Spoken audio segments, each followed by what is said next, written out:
Shalom rekan-rekan muda. Mari bersama-sama kita mau memuji dan menyembah Tuhan dimanapun, dalam kondisi apapun kita saat ini. Mari bersama-sama kita naikkan pujian syukur kita kepada Tuhan. Berikan yang terbaik buat Tuhan, sebab Dialah Tuhan yang layak disembah dalam hidup kita. Kaulah Bapa kami yang baik Tuhan. Terima kasih Tuhan. Memandang wajah-Mu, rasakan kasih-Mu.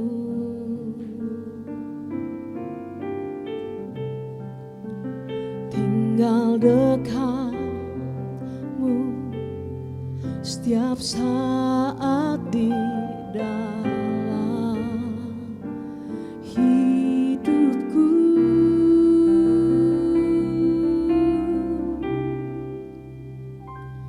Bapakku yang baik, sangat ku cinta.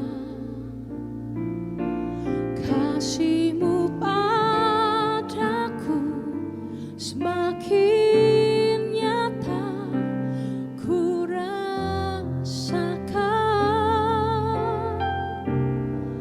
Kaulah Bapakku yang baik, penuh karunia. Ku bersyukur selalu kepadamu Bapa.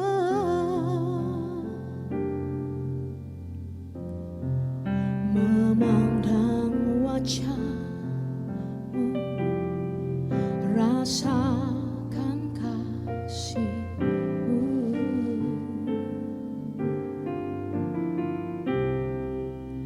Tinggal dekat-Mu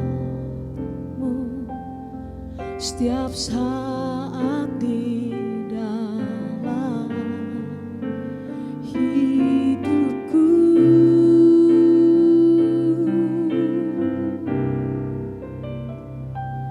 Bapakku yang baik, sangat ku cinta. Kasih-Mu padaku semakin nyata ku rasakan. Kaulah Bapakku yang baik, penuh karunia. Ku bersyukur selalu kepadamu Bapa.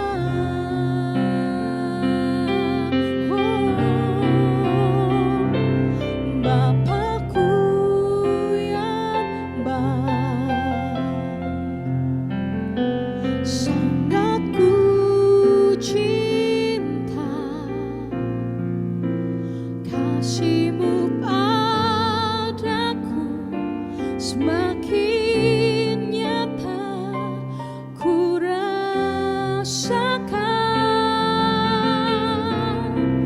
Kaulah Bapakku yang baik, penuh karunia. Ku bersyukur selalu kepadamu Bapa. Ku bersyukur selalu kepadamu Bapa. Mari sama-sama katakan ku bersyukur. Ku bersyukur selalu kepadamu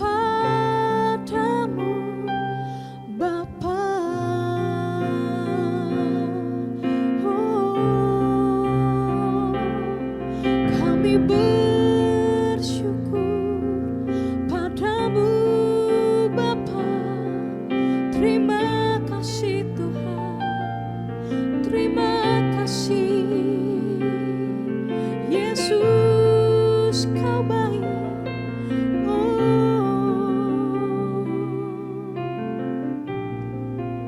bersyukur Tuhan. Bapakku yang baik, sangat ku cinta, kasih-Mu padaku semakin nyata ku rasakan. Kaulah Bapakku yang baik,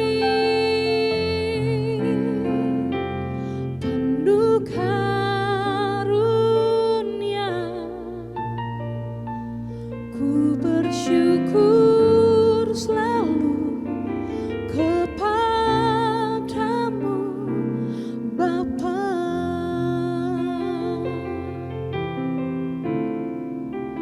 Ku bersyukur selalu kepadamu, Bapa.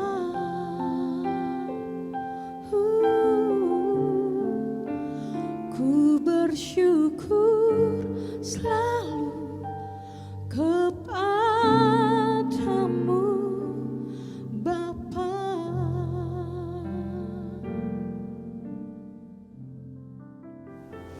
Shalom umat Tuhan, shalom generasi, apa kabar kita semua? Saya percaya hari ini kita semua sedang berada dalam situasi yang paling membangkitkan gelora kebangunan rohani dalam hidup kita. Setelah beberapa waktu yang lalu kita bersama-sama beribadah. Ya, sekalipun format ibadahnya berbeda seperti yang biasa, kita ibadah di rumah kita masing-masing, tetapi saya percaya tidak mengurangi nilai keilahiannya. Yang setuju katakan amin.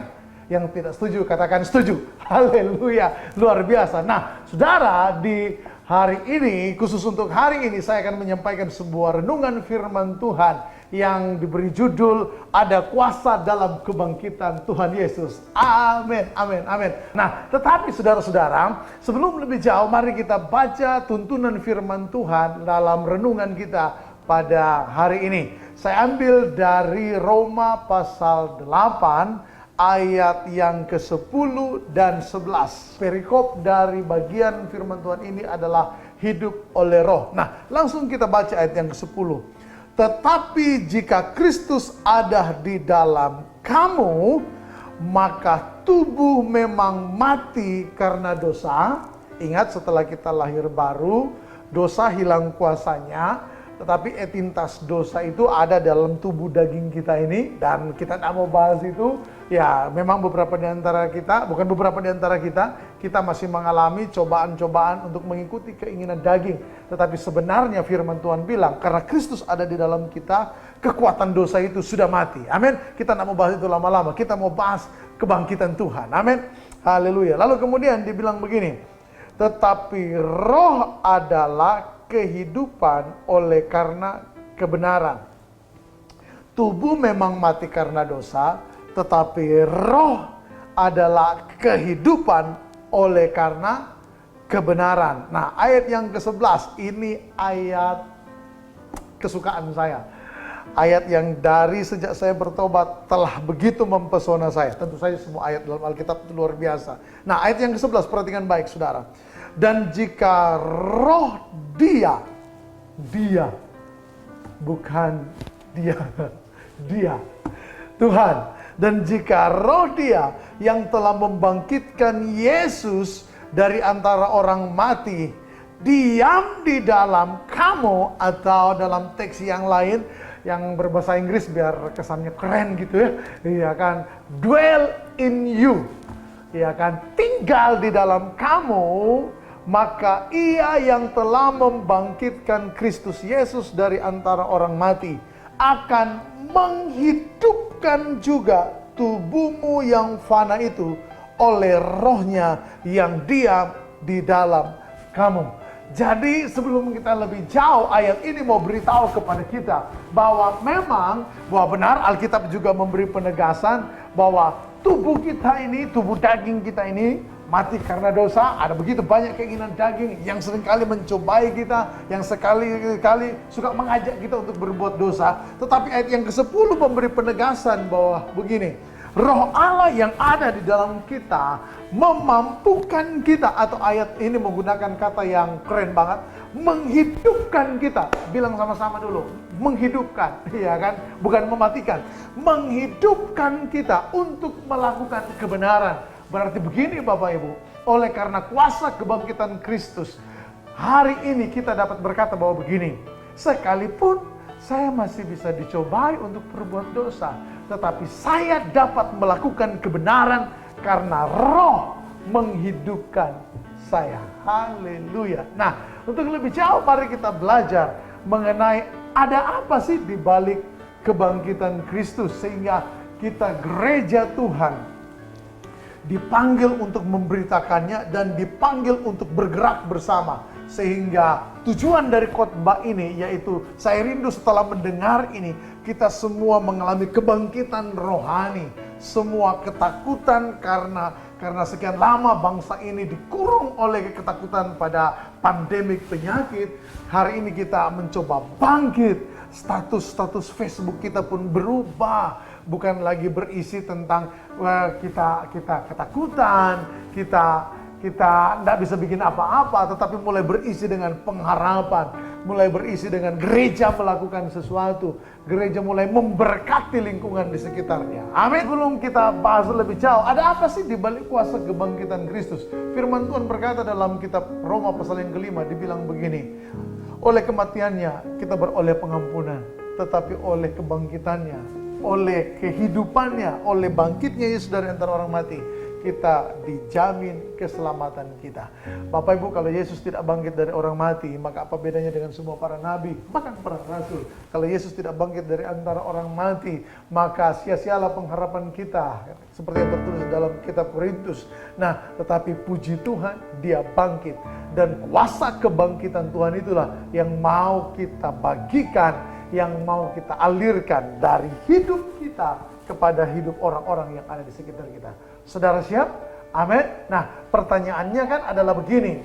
Bagaimana orang percaya dapat mengalami dan membagikan kuasa kebangkitan Kristus kepada orang lain? Sekali lagi saya tekankan, kita sedang bicara tentang kebangkitan Kristus. Amin. Kuasa kebangkitan Kristus. Nah, kita bukan cuma mau tahu tentang itu, tetapi bagaimana kita dapat menjadi orang percaya yang mengalami kuasa kebangkitan itu dan kemudian membagikan, karena Anda tidak mungkin membagikan apa yang belum pernah Anda alami itu. Amin. Amin. Kita hanya dapat membagikan apa yang lebih dahulu kita terima. Hanya karena engkau pernah memiliki, engkau bisa berbagi. Betul seperti itu? Nah, bagaimana caranya? Yang pertama, firman Tuhan bilang begini, orang-orang yang dapat mengalami dan kemudian membagikan kuasa kebangkitan Kristus adalah orang-orang yang hidup dalam persekutuan dalam penderitaannya. Bagaimana kita dapat mengalami kuasa kebangkitan? Bagian yang pertama adalah bersekutu dengan penderitaannya. Di dalam Filipi pasal yang ketiga ayat yang ke-10, Rasul Paulus menulis sebuah kalimat yang sungguh indah ini oleh ilham Roh. Tertulis begini, yang ku kehendaki ialah mengenal Dia dan kuasa kebangkitannya dan persekutuan dalam penderitaannya, di mana aku menjadi serupa dengan Dia dalam kematiannya. Nah, seperti apa sih bersekutu dalam penderitaannya? Saya catat di sini ada 2 hal saja. Nanti kalau Bapak Ibu mau yang 3, saudara mau 3 hal, ya saudara cari sendiri. Saya temukan 2 saja. Seperti apa bersekutu dalam penderitaan Tuhan? Tentu saja, karena penderitaan yang dimaksud di sini adalah penderitaan seperti Yesus menderita, maka kita juga mesti belajar dari Yesus. Penderitaan seperti apa? Yang pertama, coba Bapak Ibu perhatikan dalam Matius 26 ayat yang ke-50. Yesus mengasihi orang yang dia tahu mengkhianati dia. Jadi bagaimana menderita seperti penderitaannya Kristus? Karena saya bisa cerita bahwa saya sedang menderita, tetapi apakah penderitaan sama saya adalah penderitaan seperti Kristus yang dimaksud oleh Alkitab? Belum tentu, belum tentu. Lebih baik saya belajar dari Yesus. Amin. Nah, penderitaan yang Yesus alami adalah begini. Mengasihi orang yang dia tahu. Mengkhianati dia. Wow. Luar biasa. Yesus mampu lakukan itu. Gereja Tuhan hari ini, kita sedang dipanggil untuk menjadi serupa seperti Kristus. Alkitab tidak memberitahu kita teknik berkhotbah Yesus. Apakah dia berkhotbah dengan teknik khotbah topikal, tekstual, ekspositori? Tidak. Alkitab memberitahu kita cara hidup Yesus. Dan kalau Bapak Ibu Saudara, engkau mau mengalirkan dan menerima kuasa kebangkitannya, maka yang pertama, bersekutulah dalam penderitaan seperti Kristus. Dia memberi teladan, dia memberi contoh. Dia tetap mengasihi orang-orang yang dia tahu akan mengkhianati dia. Luar biasa Allah kita. Bagaimana dengan kita? Di sekitar kita bukan hanya ada orang-orang yang memuji, yang baik sama kita. Di sekitar kita, bahkan di sekitar gereja, ada juga orang-orang yang ingin gereja ditutup. Nyinyir tentang kita. Tetapi kita dipanggil. Saya tahu ini berat. Saya tahu ini sungguh sangat mengganggu hati kita. Tetapi karena Yesus telah memberi teladan, penderitaan yang benar adalah begini. Engkau tetap mau mengasihi kepada orang-orang yang melukai engkau, yang mengkhianati engkau. Yang kedua, bentuk penderitaan seperti yang Kristus alami adalah begini. Dia tidak membalas kejahatan sekalipun mampu melakukan dengan kuasa yang lebih besar. Sekali lagi, selain Yesus mengasihi orang yang dia tahu mengkhianati dia, dia juga begini, tidak membalas orang-orang yang berbuat jahat sama dia dengan kuasa yang lebih besar. Saudara bisa bayangkan ketika Yesus ditangkap, prajurit-prajurit memukuli dia, ada yang meludahi dia, ada yang menampar dia. Tuhan yang kepadanya tidak ada yang mustahil, rela berdiam diri, menderita demi kita. Itu sebabnya begini, siapapun yang mau dipakai Tuhan menjadi alat kebangkitan rohani di gerejanya, di lingkungannya, di kotanya, di bangsanya, firman Tuhan beritahu kepada kita, bagian pertama yang harus engkau lakukan adalah engkau berani menunjukkan sebuah keteladanan Kristus. Jangan balas kejahatan dengan yang jahat, sekalipun engkau mampu membalasnya. Justru buat saya itu keren, saudara. Ada orang tidak mampu balas, tidak mau balas karena memang tidak mampu. Waktu kakinya diinjak, ya ampun yang injak badannya gede banget. Bos, ya kan? Kalau office boy yang injak kakinya, wow, semua caci maki keluar. Tapi waktu bos yang injak kakinya, aduh, ya kan? Nggak apa-apa bos, ya kan? Tetapi Alkitab, Yesus mengajari kita, jangan balas kejahatan, sekalipun engkau mampu melakukannya. Itulah penderitaan seperti Kristus. Kemudian yang kedua, siapapun yang mau menjadi alat Tuhan, membagikan kuasa kebangkitan Kristus. Saya catat di sini adalah begini.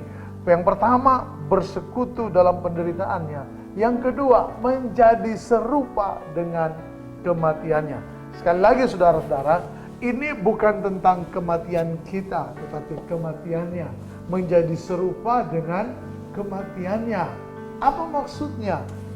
Kematian Yesus memberikan kepada kita dua keuntungan. Dua keuntungan. Apa itu? Yang pertama, Ibrani 9 ayat 28 bilang, kematiannya memberikan kepada kita keuntungan, yaitu pengampunan dosa.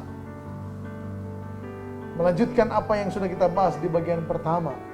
Engkau mampu membalas, tetapi memutuskan untuk tidak membalas. Itu juga bentuk kematian. Karena apa? Seperti Yesus mati dan mengalah demi sebuah pengampunan, demikian pula kita. Yang kedua, bagaimana caranya kita mengalami dan menerima kuasa kebangkitan. Setelah yang pertama adalah persekutuan dengan penderitaannya. Yang kedua, kita dapat mengalami dan menerima kuasa Tuhan lewat menjadi serupa dengan kematiannya. Kenapa harus menjadi serupa dengan kematiannya? Karena kematian Kristus memberikan kepada kita, minimal saya catat di sini, 2 keuntungan. Sekalipun cuma 2 yang saya catat, tetapi saya percaya bahwa 2 hal ini sangat-sangat dahsyat dampaknya buat kehidupan kita. Karena Bapak Ibu, seperti yang tertulis dalam Ibrani 9 ayat yang ke-28, Yesus mati bagi kita supaya kita menerima pengampunan dosa. Dosa yang tidak dapat dikalahkan dengan kecerdasan manusia, bahkan tidak dapat dibeli dengan kekayaan manusia. Anda tidak bisa beli pengampunan dosa. Anda tidak bisa selesaikan rumus kemenangan atas dosa. Kecerdasanmu tidak mampu, uangmu tidak mampu. Yang bisa selesaikan persoalan dosa adalah pengampunan dari Tuhan. Dan kematian Yesus di Golgota memberikan kepada kita pengampunan dosa. Itu kenapa saya berani berkata, siapapun yang mau membagikan kuasa kebangkitan Kristus, dia harus terlebih dahulu menerima pengampunan, menerima yang kedua, dikuduskan. Kematian Yesus memberikan kepada kita pengudusan. Kata kudus itu dari kata kadas, yang merupakan kata keterangan sebenarnya. Itu bukan, kata keterangan menunjukkan bahwa kekudusan kita bukan pencapaian kita. Kekudusan kita adalah pencapaian Tuhan. Karena ketaatannya Yesus sampai mati di kayu salib, supaya kita beroleh pengampunan dosa, dan akibat dari pengampunan dosa itu adalah pengudusan kita. Perbuatan baik tidak menguduskan kita. Darah anak domba Allah menguduskan kita. Jadi kalau hari ini Anda mau menerima kuasa kebangkitan, terimalah dahulu pengampunan, terimalah dahulu pengudusan dari Tuhan. Nah, kemudian yang ketiga, bagaimana caranya kita mengalami kuasa kebangkitan? Setelah yang pertama tadi, bersekutu dengan penderitaan. Yang kedua, menjadi serupa dengan kematiannya. Dan yang ketiga, tentu saja menerima kuasa kebangkitannya. Apa itu kuasa kebangkitannya? Nah, dengan cara apa Anda dan saya dapat membagikan kuasa kebangkitan Kristus? Yang pertama saya catat di sini, menjadi saksi bagi Kristus. Katakan sama-sama, menjadi saksi.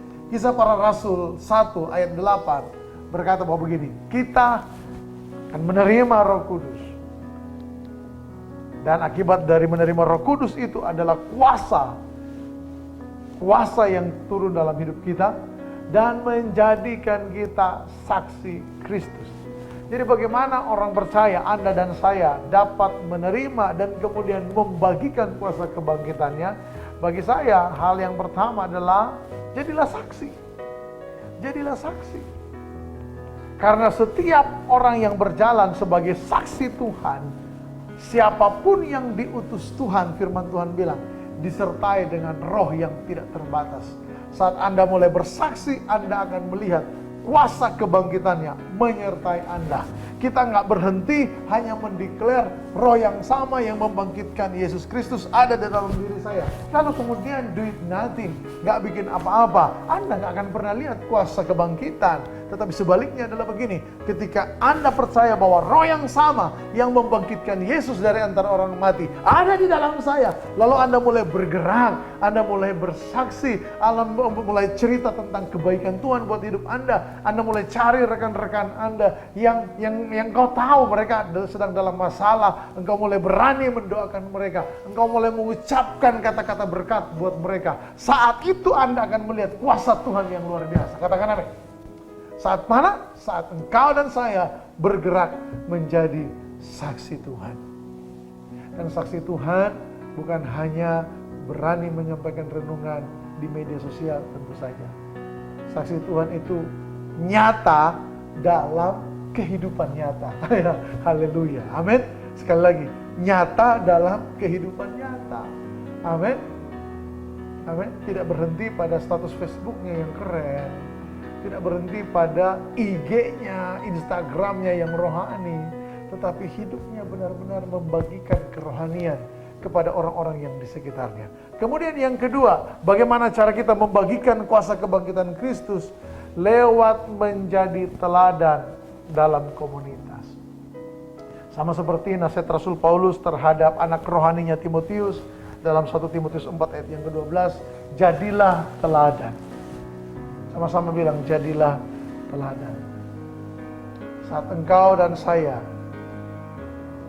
menjadi teladan bagi komunitas kita. Teladan dalam hal apa? Teladan dalam hal ibadah. Teladan dalam hal apa? Teladan dalam kesetiaan. Teladan dalam hal apa? Orang yang perkataannya bisa dipercaya. Waduh, kalau kita hidup dalam kualitas yang seperti itu, yang dimana di zaman ini makin susah dicari, kecuali di gereja. Amin, amin. Kecuali di gereja, karena di gereja masih banyak orang jujur. Amin, saudara. Di gereja masih banyak orang yang hidup dalam kebenaran. Amin, saudara. Di gereja masih banyak ada orang yang tidak makan teman. Amin, saudara. Amin. Kalaupun ada kekurangan orang, waduh Pak, dunia udah penuh dengan orang-orang munafik, dunia sudah penuh dengan orang-orang yang jahat. Bagi saya begini, daripada cuman meratapi, lebih baik mari kita bangkit dan menjadi teladan. Kok bisa Pak? Oh, bisa. Kenapa? Karena kuasa kebangkitan itu ada dalam hidup kita. Kuasa yang membangkitkan Yesus dari antara orang mati itu ada dalam hidup kita. Dan kuasa itu bukan hanya dipakai untuk berkhotbah di panggung-panggung kebaktian kebangunan rohani, di lapangan-lapangan, di gedung-gedung yang besar. Tidak. Kuasa itu dapat Anda pakai saat Anda di sekolah Anda, saat di kampusmu, saat di tempat engkau bekerja, saat engkau sedang main bertetangga dengan lingkungan di sekitarmu. Engkau dapat menjadi saksi di sana, engkau dapat menjadi teladan di sana. Ketika orang melihat itu, dan itu bukan sekedar sebuah perbuatan baik oleh karena ilmu moralitas, tetapi itu memang ada sebuah perbuatan baik yang lahir akibat tuntunan roh yang ada di dalammu, maka sudah pasti orang yang melihatnya, orang yang menikmati kebaikanmu akan dijamah oleh Tuhan, akan dilawat oleh Tuhan. Mulai dari hari itu hidupmu berubah, kuasa kebangkitan Allah memenuhi hidupmu. Haleluya. Amin, saudara. Dan yang terakhir, kepada para pemimpin gereja, kepada para pemimpin pelayanan anak muda, dengarkan saya. Hari-hari ini Tuhan sedang membangkitkan orang-orang muda. Mari kita bekerja sama dengan Tuhan. Amin. Sekali lagi, mari kita bekerja sama dengan Tuhan. Kita didik hidup orang-orang muda ini. Kita perlengkapi mereka, kita equip mereka supaya apa? Mereka dapat bergerak. Karena roh yang sama yang pernah mengurapi kita dan sampai saat ini mengurapi kita adalah juga roh yang sama yang ada dalam diri generasi muda kita. Kita doa buat mereka, kita dampingi mereka, kita tolong mereka supaya mereka dapat tampil bagi dunia ini. Dan dengan itu nama Tuhan dimuliakan. Doa saya buat Bapak Ibu bahwa lewat renungan ini terjadi kebangunan rohani di gereja kita, di komunitas kita, dan jangan lupa di keluarga kita. Amin. Untuk firman Tuhan, mari kita berdoa. Bapa Surgawi, hamba-Mu terbatas untuk menyampaikan kebenaran-Mu yang kaya, tetapi biarlah renungan ini tertanam di dalam batin kami, bahwa hari ini oleh karena firman dan roh kami telah menerima kuasa kebangkitan Kristus, dan karena kami sudah menerima, kami siap membagikannya. Terima kasih Tuhan, Engkau menolong kami. Mulai hari ini kami mau bangkit menjadi saksi Tuhan, menjadi teladan. Dan karena kami percaya bahwa orang-orang yang melakukan kehendak Tuhan akan melihat dukungan dari Tuhan. Dalam nama Yesus kami berdoa. Haleluya. Amin.